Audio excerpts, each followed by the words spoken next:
Sırada qonaq rubrikamızdır və bu dəfəki qonağımız onun təqdimatında nə qədər gözəl sözlər desək, sənəti qarşısında azlıq edir. Çünki o, Nisa xanım Qasımovadır.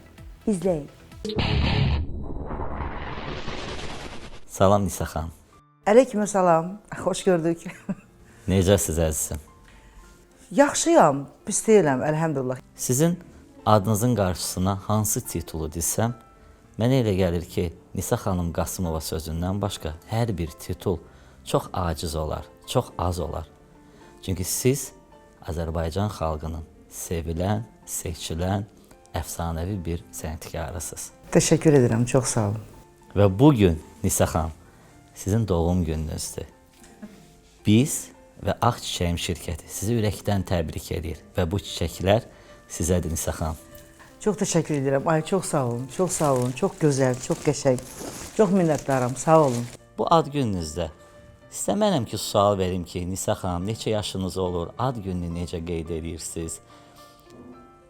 Bu suallardan istəyərdim ki, sizin icazənizlə qaçaq.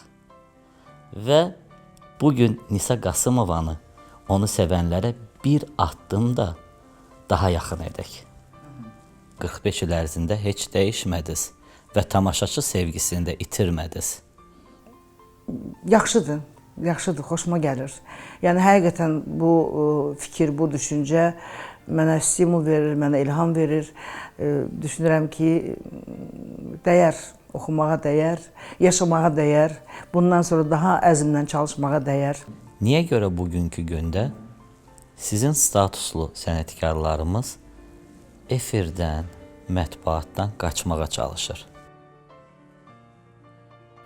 Mən eyni statusda olan müğənnilərin haqqında onların adından danışa bilmərəm, amma öz adımdan danışım. Mənim qaçmağım bambaşqa bir şeydir. Dəfələrlə güzəşt etdim, müsahibələr verdim. Sonra gördüm ki, heç bir, deyək ki, jurnalistlərlə ünsiyyət qurmadan, onlara razılıq vermədən mənim haqqımda xoşa gəlməz bir nüanslara toxundular və onların yazdığı cümlələr əvvəlki cümlə ilə son nəticə bitənə qədər mənasız, məntiqsiz bir yazı olurdu. Ona görə qaçıram onlardan. Müğənnilər var ki, təqdimat olunanda öncədən söyləyirlər ki, filan titullarımı mütləq deyəm. Amma sizi hər zaman istər şou proqramlarda, istər verilişlərdə təqdim edəndə yalnız bir ricanız olur. Məni Nisa xanım Qasımova kimi təqdim edin. Başqa heç bir təqdimat etməyin.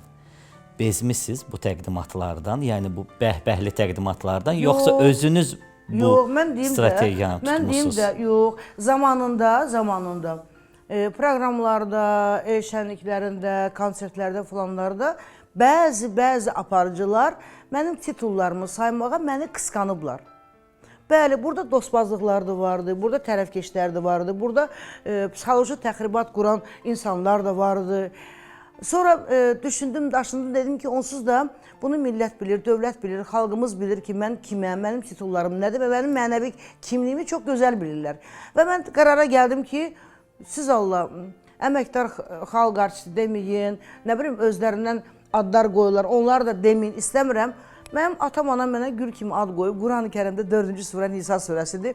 Gül kimi adım var, gül kimi soy adım var və məni tanıyan çevrəm də məni o cür tanıyır. Dedim, heç olmasa Nisa'nın yanında bir xanım sözü qoyun. Hətta və hətta Nisa xanım Qasımova gəlir sözünü qısqandılar mənə. Qardaşım, bacım, o Nisa'nın yanında bir xanım desən nə olar ki? Hələ Sovetlər dövründə siz Azərbaycan Dövlət Televiziyasında proqram aparmışsınız. İlk dəfə proqramda, belə deyək də, açıq geyimdə siz çıxmışsınız. İlklərə attığım addımı işıqlandırmamağımın səbəblərindən də biri oydu ki, mənim hiss etdiyim, hardasa bildiyim bir insanlar vardı ki, yəni adamın üzünə gülər, sənlə mehriban danışar, amma qısqanclığından o götürər, bayaq külüng dedim, o külüngi əlinə, məndən aldığı külüngi əlinə götürər, öz ayağımın altını qaza-qaza gedər. Bunlar oldu, getdi. Yəni ilk Azərbaycan Dövlət Televiziyasında mən ilk əyləncəli şou proqram aparıcısı olmuşam. Ondan sonra genə başqa kanallarda falan. Valla bunlar mənim üçün meyar deyil.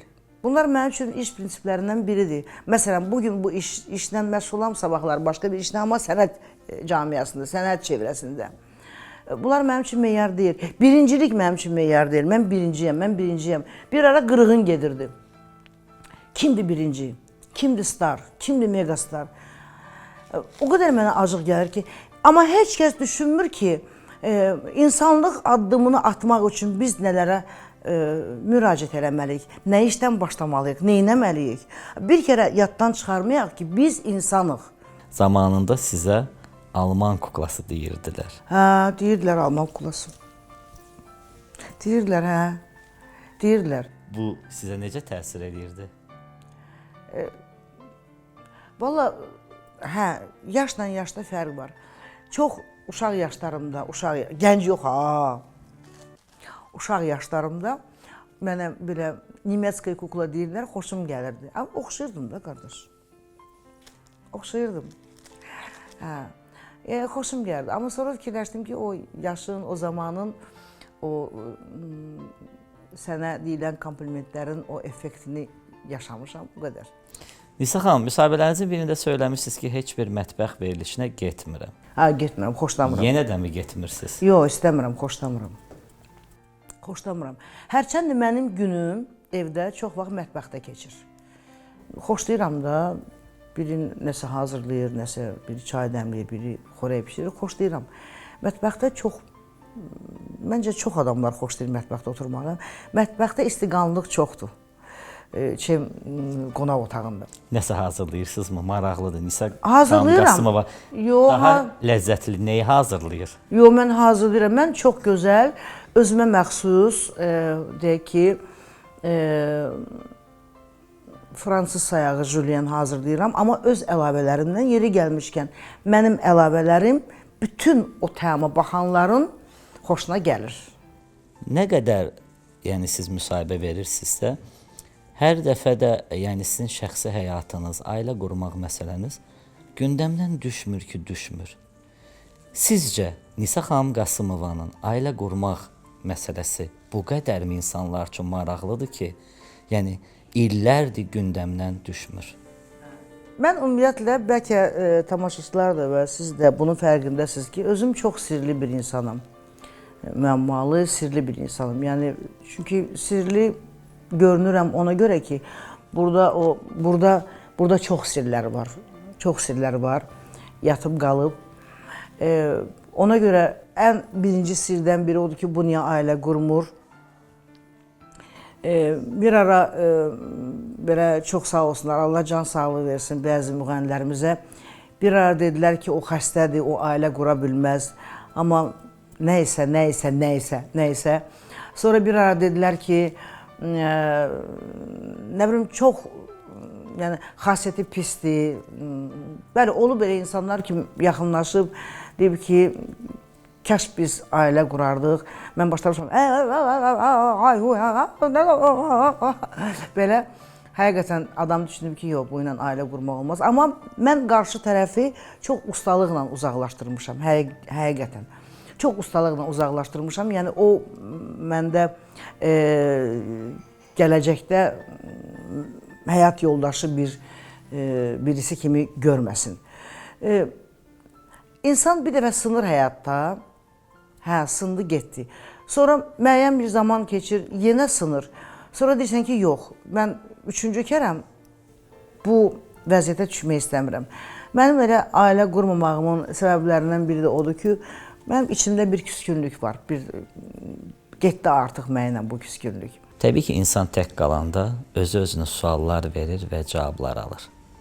Nisa xanım Qasımova özü-özü ilə tək qalanda hansı sualları verir özünə? Mən ilk verdiyim sual budur özümə. İlk və həmişə. Yəni, səhər yuxudan oyandım və hər yadıma düşəndə o sual verirəm. Görəsən mən düzgünmü yaşayıram bu həyatda? Mən heç də pis insan deyiləm, bunu yaxşı bilirəm. Niyə görə deyirəm pis insan deyirəm? Əgər mən etdiyim səhvə görə, sındırdığım qəlbə görə və yaxud da bədahətən edəcəyim bir işin nəticəsini sağlam görmədiyimə görə, özümü danlayıramsa, qınayıramsa, bir də belə eləmək olmaz desə, biraz diqqətli ol. Mən hiss edirəm, düşünürəm ki, bu yaxşı bir xüsusiyyətdir. İstəyirəm burada ad günündə özümə bir kompliment edeyim. Yəni, özümə verdiyim sual ancaq odur. Görəsən mən düzgünmü yaşayıram? Bəlkə mən hamı kimi olaydım. Bugün mənim çox, onu deməyim ki, bəzi sənət dostlarımız məndən inciyərlər. Deyərlər, sən fərasətsizsən, biz sənin üçün nə eləyək? Sən villalarda yaşamırsan, ondan sonra nə bilim nə. Amma onu da demək istəyirəm ki, əlhəmdülillah, mən həyatımdan da, ondan sonra bugünkü durumumdan da, çevrəmdən də, ailəmdən də çox razıyam. Biz də sizə hər zaman belə gözəl, belə səmimi, belə zirvədə olmağı arzulayırıq. Və yenə də deyirəm ki, siz bizim Nisa xanım Qasımovamızsınız. Mən təşəkkür edirəm, çox sağ olun. Buradan yeri gəlmişkən demək istəyirəm ki, az görünürəm, az görünməyi tərcih edirəm. Tez-tez insanların gözünə görünüb də onları məyus eləməkdən çəkinirəm. Ona görə az görünürəm. Bugün məncə kifayət elədim. Öpürəm hamınızı, çox sağ olun, var olun.